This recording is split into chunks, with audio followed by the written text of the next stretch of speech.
महान राजा विक्रमादित्य अपनी न्यायप्रियता, अद्वितीय बुद्धिमत्ता और वीरता के लिए विख्यात थे। उनकी जीवन गाथा में रोमांचक घटनाएं और रहस्यमय कहानियां शामिल हैं। चलिए इस रोचक कथा के जरिए उनकी अद्भुत व्यक्तित्व को समझने का प्रयास करते हैं। हेलो दोस्तों, मैं हूँ राज और आप सुन रहे हैं राज नोट। एक बार राजा विक्रमादित्य ने एक महाभोज का आयोजन किया। उस भोज में असंख्य विद्वान, ब्राह्मण, व्यापारी तथा दरबारी आमंत्रित थे। भोज के मध्य में इस बात पर चर्चा चली कि संसार में सबसे बड़ा दानी कौन है। सभी ने एक स्वर में विक्रमादित्य को दुनिया का सर्वश्रेष्ठ दानी घोषित कर दिया। राजा विक्रमादित्य लोगों के भाव को देख रहे थे। तभी उनकी नज़र एक ब्राह्मण पर पड़ी जो अपनी राय नहीं दे रहा था, लेकिन उसके चेहरे के भाव से स्पष्ट प्रतीत हो रहा था कि वे सभी लोगों के विचार से सहमत नहीं है।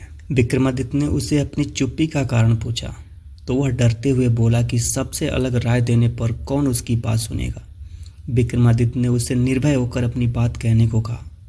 ब्राह्मण ने कहा, विक्रमादित्य बहुत बड़े दानी हैं, यह बात सत्य है, पर इस भूलोक के सबसे बड़े दानी नहीं है। यह बात सुनते ही सभी चौंक गए। साधु ने कहा, समुद्र पार तक्षशिला नाम का एक राज्य है, जहाँ का राजा अधिरथी जब तक 1,00,000 स्वर्ण मुद्राएं प्रतिदिन दान नहीं करता तब तक वह अन्न जल ग्रहण नहीं करता। अगर यह बात असत्य प्रमाणित होती है तो मैं कोई भी दंड पाने को तैयार हूँ। विक्रमादित्य ब्राह्मण की स्पष्टवादिता से प्रसन्न हुए और उन्होंने उसे इनाम देकर सादर विदा किया। ब्राह्मण के जाने के बाद विक्रमादित्य ने बेताल का स्मरण किया।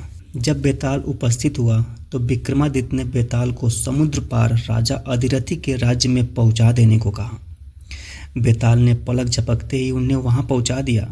अधिरथ के महल के द्वार पर पहुंचकर उन्होंने अपना परिचय उज्जैन के एक साधारण नागरिक के रूप में दिया तथा अधिरथ से मिलने की इच्छा जताई। द्वारपाल जब उन्हें राजा के पास ले गया तो राजा ने पूछा कि तुम कौन हो और कौन सा काम कर सकते हो। विक्रमादित्य ने कहा, जो कोई नहीं कर सकता वह काम मैं कर दिखाऊंगा। राजा ने विक्रमादित्य को द्वारपाल के रूप में नियुक्त कर दिया। विक्रमादित्य ने देखा कि राजा अधिरथ सच में प्रतिदिन 1,00,000 सोने की मुद्राएं दान कर देते हैं। उन्होंने ये भी देखा कि राजा अधिरथ रोज शाम को अकेला कहीं निकलता है और जब वापस लौटता है तो उसके हाथ में 1,00,000 स्वर्ण मुद्राओं से भरी एक थैली होती है। एक दिन शाम को विक्रमादित्य ने छिपकर राजा का पीछा किया। उन्होंने देखा कि राजा समुद्र में स्नान करके एक मंदिर में गया और एक प्रतिमा की पूजा अर्चना करके उबलते तेल के कड़ाह में कूद गया। जब उसका शरीर जलकर भून गया तो कुछ चुड़ैलें वहां आई और भुना शरीर कड़ाह से निकालकर नोच नोच कर खा गई और तृप्त होकर चली गई। चुड़ैलों के जाने के बाद प्रतिमा से देवी प्रकट हुई और अमृत की बूंदें डालकर राजा को जीवित कर दिया। देवी ने 1,00,000 स्वर्ण मुद्राएं अधिरथ की झोली में डाल दिया और राजा अधिरथ वहां से खुश होकर महल लौट आए। सोने के सिक्कों का रहस्य जानकर विक्रमादित्य भी नदी में कूद गए और स्नान करके मंदिर में देवी की पूजा की और तेल की कढ़ाई में अपने शरीर का समर्पण कर दिया।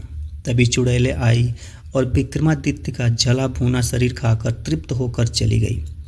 देवी प्रकट हुई और कढ़ाई में अमृत डालकर विक्रमादित्य को जीवित कर दिया। देवी ने विक्रमादित्य को स्वर्ण मुद्राएं देनी चाहिए, लेकिन उन्होंने यह कहकर मना कर दिया कि उनके लिए देवी की कृपा ही सर्वोपरि है, और उन्होंने 7 बार यही क्रिया दोहराई। 7वीं बार देवी ने कहा, बस करो, तुम्हें जो मांगना है मांग लो। विक्रमादित्य इसी अवसर की ताक में थे।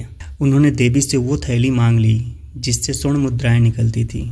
ज्यों ही देवी ने वह थैली विक्रमादित्य को सौंपी तो मंदिर, प्रतिमा सब कुछ गायब हो गया। अब दूर दूर तक केवल समुद्र तट दिखाई दे रहा था। विक्रमादित्य वह चमत्कारी थैली लेकर चले गए। अगले दिन जब राजा वहां आया तो वह बहुत दुखी हुआ। उसका वर्षों का 1,00,000 स्वर्ण मुद्राएं दान करने का नियम टूट गया। राजा ने अन्न जल सब त्याग दिया और अपने कक्ष में असहाय पड़ा रहता।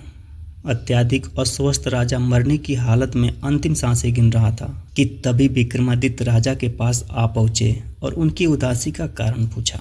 राजा ने विक्रमादित्य को सारा हाल कह सुनाया। विक्रमादित्य ने वह चमत्कारी थैली राजा को देते हुए कहा कि रोज रोज उबलते तेल में कूदकर आपको प्राण गंवाते देख मेरा हृदय विचलित हो गया था। इसीलिए मैंने देवी से चमत्कारी थैली सदा के लिए प्राप्त कर ली, जिससे सोने के सिक्के निकलते थे। राजा अधिरथ तुरंत भांप गए कि उनके सामने खड़ा शख्स कोई साधारण मानव नहीं है। उन्होंने विक्रमादित्य से उनका वास्तविक परिचय पूछा तो विक्रमादित्य ने कहा, मैं उज्जैन नगरी का राजा विक्रमादित्य हूँ। इतना सुनते ही राजा अधिरथ ने विक्रमादित्य को अपने गले लगा लिया और कहा, हे राजन, इस धरती के सर्वश्रेष्ठ दानवीर आप ही हो। कुछ दिन तक्षशिला राज्य में रहने के बाद विक्रमादित्य ने राजा अधिरथ से विदा ली और अपने राज्य लौट आए। तो दोस्तों, ये कहानी कैसी लगी कमेंट बॉक्स में ज़रूर बताएं। मिलते हैं अगली वीडियो में एक नई कहानी के साथ। तब तक के लिए नमस्कार।